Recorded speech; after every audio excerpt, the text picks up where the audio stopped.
মুন্সিগঞ্জ সদর উপজেলার রামপাল ইউনিয়নের সিপাহীপাড়া এলাকায় দিন দিন যানজটপূর্ণ এলাকায় পরিণত হচ্ছে। সরু সড়ক ও ফুটপাত দখল করে গড়ে উঠেছে কাঁচা বাজার, ফাস্টফুডের দোকান সহ বিভিন্ন অস্থায়ী ব্যবসা প্রতিষ্ঠান। ফলে প্রতিদিনই তীব্র যানজট ও দুর্ঘটনার ঝুঁকি বেড়ে যাচ্ছে বলে অভিযোগ স্থানীয়দের।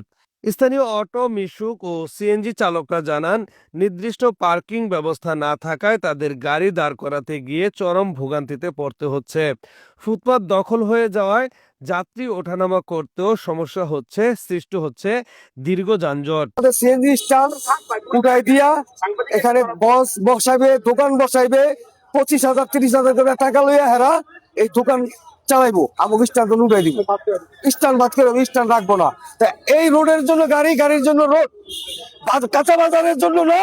আমরা রোড পারমিট দিয়ে গাড়ি চালাই, আমাদের উপরে নির্যাতন নিপীড়ন সম্পন্ন করতেছে। হ্যাঁ, কিছু লোক। রোড কি সরকার দোকানের জন্য করছে না গাড়ির জন্য করছে? সিএনজি ড্রাইভার, আমাদের পেট আছে, আমাদের সংসার আছে, আমরা এখানে পেট দিতে পারি, আমরা রাজনীতি করি না। চাঁদাবাজি কি? আমি চাঁদাবাজি এখানে সব তো নির্ধারিত চাঁদা দেয়, কেউ বলে না। আমি বলছি, আমি মরতাম না, আমি চাষ খাই না, সব চাঁদা দেয়, কিন্তু কেউ বলে না। আমি বলবো আমাদের প্রশাসনিক ব্যর্থতা।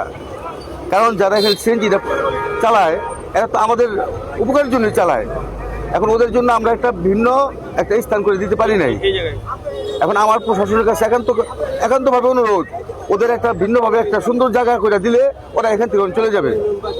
আর যারা এখানে দোকানদারি করতেছে ওরা তো আপনার ছোট ভাই, আমার ছোট ভাই, আমার এলাকারই। এখান থেকে 2 পয়সা রুজি করে ওরা সন্তানদের খাওয়ায়।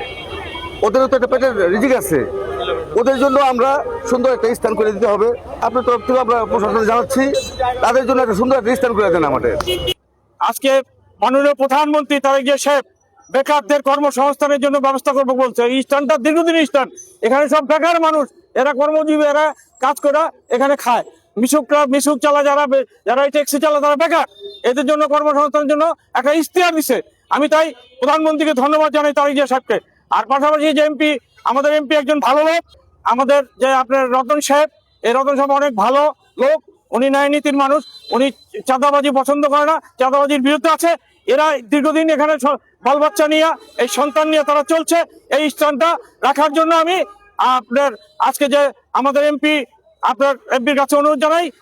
অভিযোগ রয়েছে, এর আগে একাধিকবার ফুটপাত উচ্ছেদ করা হলেও প্রভাবশালী মহলের ছত্রছায়ায় আবারও সরকারি জায়গা দখল করে দোকান বসানো হয়েছে।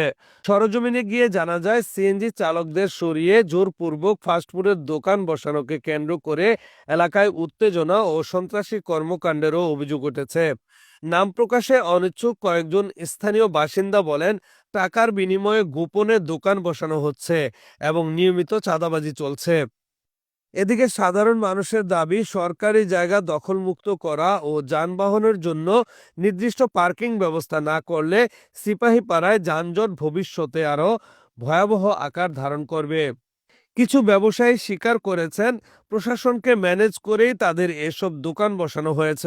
এ বিষয়ে মুন্সিগঞ্জ সদর উপজেলা নির্বাহী অফিসার মাসুদুর রহমানের কাছে মুঠোফোনে জানতে চাইলে তিনি বলেন, যানজট নিরসনের জন্য এটা আমাদের আমাদের যে এসপি মহোদয় আছে, আমরা ওনার সাথে বিষয়টা নিয়ে আলোচনা করেছি এবং আগামী ঈদকে সামনে রেখে সেটা নিয়ে আমরা অবশ্যই আমাদের পরিকল্পনা নেওয়া হবে জেলা থেকেই। জেলা প্রশাসক স্যারকে আমরা এই বিষয়টি অবগত করব। আর আপনি যে অবৈধভাবে যে জায়গা দখল করে যে বিষয়টি আপনি অবগত করলেন, এটা যেহেতু আপনার মাধ্যমে আমি জানলাম, আমি আমার এসিলেন্টকে এই বিষয়টা অবশ্যই সরেজমিনে দেখে এবং এটার জন্য আইনানুগ যে ব্যবস্থা, উচ্ছেদের যে ব্যবস্থা, আমরা সেই ব্যবস্থা নেওয়ার জন্য পদক্ষেপ নিতে পারি। সিপাহীপাড়াকে যানজটমুক্ত করতে হলে এখনই দ্রুত আইনগত ব্যবস্থা গ্রহণ করা প্রয়োজন বলে মনে করছেন সাধারণ মানুষ। Mohammad Jahangir Alam, news 71.tv, Munshiganj.